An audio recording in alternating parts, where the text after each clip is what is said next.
What is pussy poppin', you beautiful humans? My name is Ariane Andrew.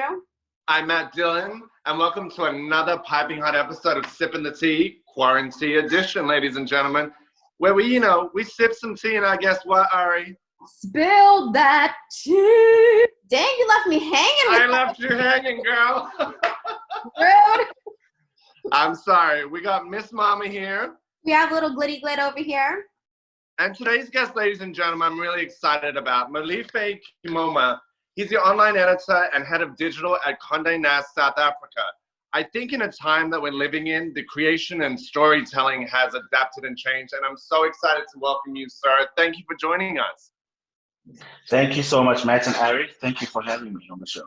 Yes. Amazing. Well, let's kick right into it. Hit it, Ari. Yes. So how are you doing? You're in South Africa. How are you doing with quarantine? How are you feeling? What are you doing to stay active? And is there a difference, you would say, with how quarantine has been in South Africa compared over to the US? Yeah, absolutely. Well, first of all, I'm doing pretty all right. I'm trying to work out as much as I can. I'm eating a lot, which is great because I love it. In terms of the difference, I mean, it's totally different here. We are pretty much in lockdown. We're on the 26th day of being in lockdown. So we only go out to buy essential things. So if we're only going out to buy food or medication, that's the only time we go out.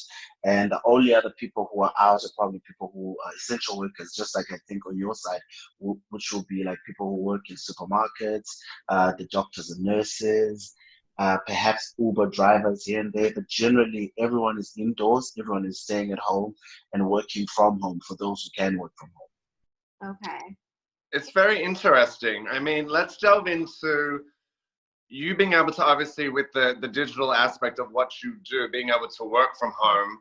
I want to kind of take it right back to the beginning because you have over a decade of experience across titles like Oprah Magazine. So it's kind of take everyone through your journey of how you came to be, the head of digital. Give us the good, the bad, and the ugly. Let's go. Spill the tea. Wow.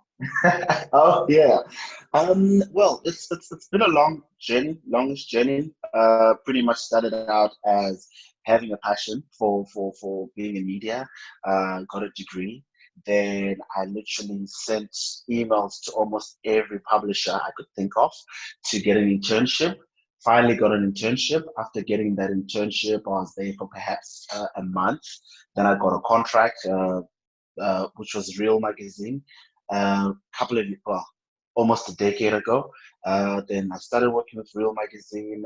Then in between that, I then took a few years and I started freelancing. That's when I worked with Oprah Magazine, worked with True Love South Africa, Drum Magazine, which is a very prominent local magazine in terms of the Black story, the Black culture.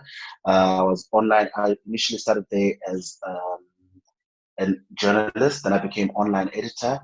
From there, my interest in digital grew. So I became an online content producer and then moved to working for WeChat, which is under Tencent Africa, which is pretty much like WhatsApp, but it's WeChat, which is like a chat platform. I was there for maybe a year and a half, then fully got into digital. So from there, went back to Drum, became online editor, left Drum, moved to Condé Nast, online editor, and then head of digital. So I loved writing. I absolutely loved the concept of storytelling. So I just thought after a while, I just had to transition into digital because digital storytelling was growing. And I just enjoyed how social media could tell stories, how the internet could tell stories in a particular way. So yeah, that's pretty much how it started. It's not in easy, about a minute and a half, he just condensed his life. Right, I love it. But that's the definition of what people say is like overnight success, right? For the journey that you've gone on. That's very true. That's very true. It's definitely not overnight success. It's a lot of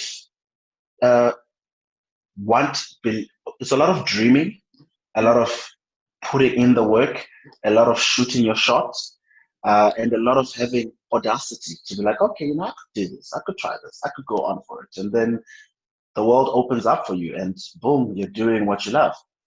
I It's love great that. advice. Yeah. Great advice for anybody that, particularly in the times where we're staying at home, to have that kind of, you know, whether big or small. And it's kind Yeah. of what we're doing, Ari, with this. It's like just having the guts to kind of be like, all right, let's jump in and shift gears and see what Yeah. happens. Yeah. Being able to just see. And speaking of Mm. that, because digital is so big, it's already was, Mm. major, but now with what we have is like they consider it the new normal where everything seems like it's online because no one can go out. What do you think the future holds with your particular field? Like, do you think that this is going to be like a new massive wave to be able to gain even more success in the whole digital world? Yes, absolutely. I think if you're working in digital, if you are interested in digital, if you're interested in social media, this is the time for you to hone your skills. So if you're interested in doing perhaps podcasts, if you're interested in like knowing how to post a certain way in digitals to make videos, this is the time because the whole world is watching. So even if you posted in January, perhaps 10 people would have watched. If you post now, it's probably going to be 30 people. It's probably going to be 100 people because everyone is looking at digital. So I think this is the time for literally everyone who is interested in digital, which is all of us, to thrive. I mean, look at TikTok. TikTok is doing exceptionally well.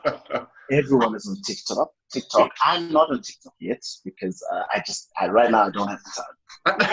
Yeah, I'm not on it either. Are you on TikTok, Matt? Yeah, I've tried, but I don't have the time to study 20.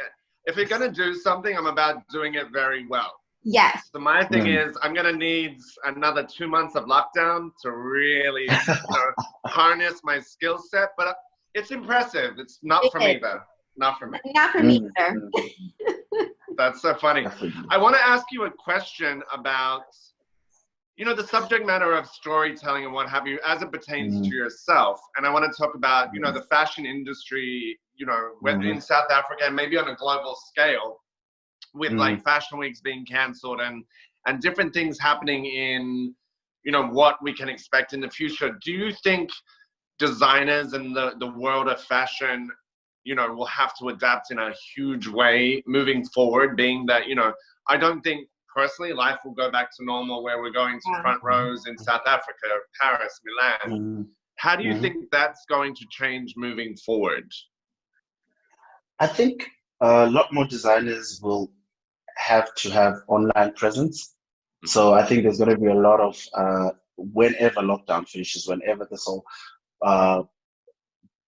gets over, whenever everything is over, I think a lot of online presence, a lot of ability to communicate your brand digitally via visuals, via videos. I think a lot of people need to do that. And I was part of a campaign recently by G-Star Raw, which basically they were asking all the people they worked with or some of the brand ambassadors of some sort to do what they called my Raw archive. So pretty much you'd wear a G-Star outfit, a shirt, a t-shirt, shoes, and then you take a video of yourself while you're at home. Then you obviously post on social media or you post a picture of your G-Star look that you enjoyed. And I think that's their way. And a lot of brands are trying to stay on top of mind in terms of consumers. So when consumers are out, they can be able to go and purchase stuff from the various brands. But I also think we're probably going to be seeing a lot of maybe going forward Fashion Week via live stream. I know that this year in March, so we had our Africa International Fashion Week, and the last day was cancelled due to COVID, which was, I think, sometime in March. And the final show, which was a headline show, which is Makosa, who's like a very popular designer. He's also in, some of his outfits are in Coming to America, the new show, the new movie. Yeah, so his show was streamed. So pretty much they had the show at the venue. No one could go, but they were streaming it via live stream. So I think we're going to find a lot of that happening. And just designers just needing to adapt and be digitally and connect with people. Because right now, especially when at home, we're all connected. We can all pick up the phone at any time. We all sleep at weird times anyway right now. Yeah, I love that though. There'll be no fights about front row. Everyone can sit front row then. That's perfect. Absolutely, yes. That's done. Perfect. Everyone can be VIP. Done. Yeah, definitely. So I have a question to ask you because it seems like with what you do, there's always constant movement with not really much downtime. But I do want to ask, do you experience moments where you do feel like things are a little slow, or just like with anything, it has their ups and downs, the roller coaster of life. If you do experience that, what would you say that continues to keep you motivated to keep wanting to do what you do when things may seem a little bit on the slower side? I think that things do get slowed down, particularly in months like December. Okay. But also sometimes, for example, because as head of digital, you also work with advertising execs where clients come in and advertise. And when perhaps those advertisers are not coming in or you don't have a lot of campaigns running, what keeps me going is knowing that when you have a good product and have good content, uh, people will see it, and sooner or later, someone's going to want to be on board. But also, what keeps me going is the fact that as much as I enjoy what I do, obviously it pays the bills, does all those things, and there's a commercial value to it. I really enjoy what I do. So I'm one of the, I guess, few people in life. I mean, my friends and I speak about this often, who genuinely enjoys what I do. I literally enjoy it so much that sometimes I become a workaholic. But over the years, I've learned to switch off. I've learned to go like, okay, I'm not replying to that. I'm not doing that. I'm gonna put my phone away. I'm gonna relax. When you're working digital, it kind of sucks because if I go on Instagram, I look at something that could be a potential story. That's a potential idea. So now I have to learn to switch off Yeah. and just stay away. You gotta switch. It's an art form to be able It to is. switch your mind off. I know you know that, Ari, It very is. well. You're always thinking, Chad. Always. It doesn't, but there's like a commonality, I think, for people who really love what they do and have that passion. Mm, That's the difference of being passionate about something and not is um, yeah. the love is there. So it's like, you don't Mm, really, it's hard to sometimes turn off that off switch. So that's very I, true. I yeah. like that a lot. I always say that in life, when you're doing what you love, even the littlest wins, like I always say, because my main job is PR. So even the littlest Mm, win, as opposed to getting like a national TV show, if I don't feel the mm, same joy in the little wins, then I'm in the wrong business. So it's kind of like I thrive, like that's you very both, true. I guess. I thrive on the creativity, and yeah, sometimes it becomes like, oh, I got to switch this shit off. But overall, it's like, Mm, what better time to like tap into your, the creative side of your mind for sure. definitely, definitely. If you weren't doing what you're doing, what's your other dream job? Wow. Nothing actually. Perfect. You're living your dream then. Actually, I I love was yeah, like, I'm I want to loving be it. a zookeeper with my monkeys. So that's my real dream job. What's your dream job, Ari? If you weren't doing what you're doing? if it wasn't doing, the things that I have in entertainment, it would be working with the autistic children. That's what I did Mm, before. I love being able to give back. That's why I love entertainment so much because you have a platform mhm. to have a voice, no matter if Yes. people agree with you or they don't agree with you. I love seeing, I love helping people. So for Yeah, that's me, amazing. working as a behavior therapist with autistic children for sure.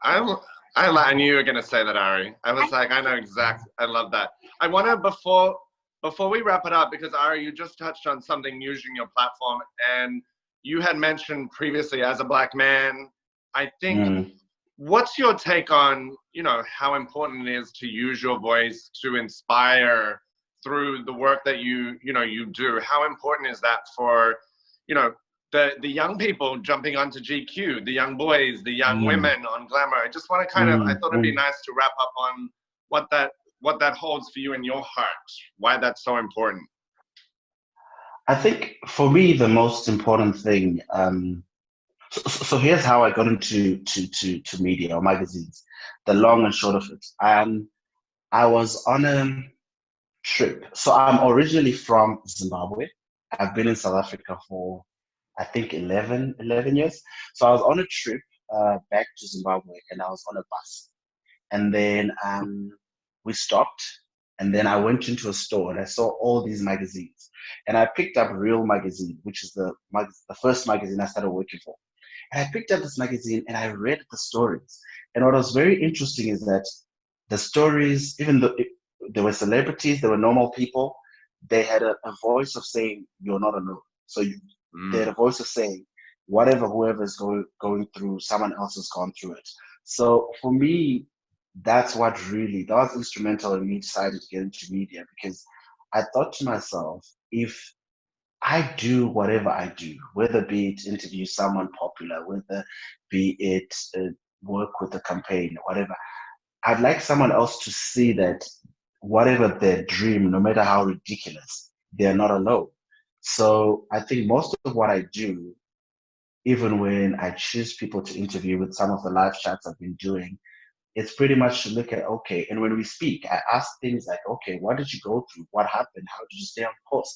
Because people who are watching need to know that they're not alone. So for me, that's the core of what I do. You're not alone, one. Two, you need to have the audacity to believe in what you want to do. And if someone else can do it, you'll do it. Probably not at the same level, but also at the same time, you need to realize what your dream is for you, not for someone else. Because you might look at someone and think you want to win all these Grammys, but actually you probably just want to be happily married and have 4 kids. And that's still okay. Yeah. I think that's a beautiful way to surmise it. We're all in this together, right? Exactly. Yes, we are. We are, definitely. Where can people follow you at? And yes, go ahead and plug your social media. Cool, thank you. So on Instagram, it's at Molife Kumona. So that's MolifeKumona. On Twitter, it's Molife K. So MOLIFEK. Perfect. And then obviously everyone can go and look at the sites that we'll put that in the Yes. description so they can stay up with for all of that. GQ, Glamour, and House and Garden on our Instagram pages. GQ South Africa, Glamour_SA, and House and Garden SA. So yeah, pretty much that's where you can find me and find all the work that myself and the team, because I have an amazing team that I work with. Yeah. Love it. Where can everybody find you at, Matt? They can find me at Matt Dillon 1983, and Mama's passed out in the corner over there, like literally gone, done, over. You guys can follow me across the board at Ariane Andrew, and we just want to thank you so much. Glitty's saying she did so much as well. Thank you so much for joining us. I think this has been a really fun conversation about, A, your journey, but B, that, dreaming now is more important than ever. Yeah. That's true. Thank you so much for having me. Thank you. And my glass disappeared. Thank you, brother. Cheers. And cool. guys, we'll catch you. Bye. Thank you. Bye-bye. Bye.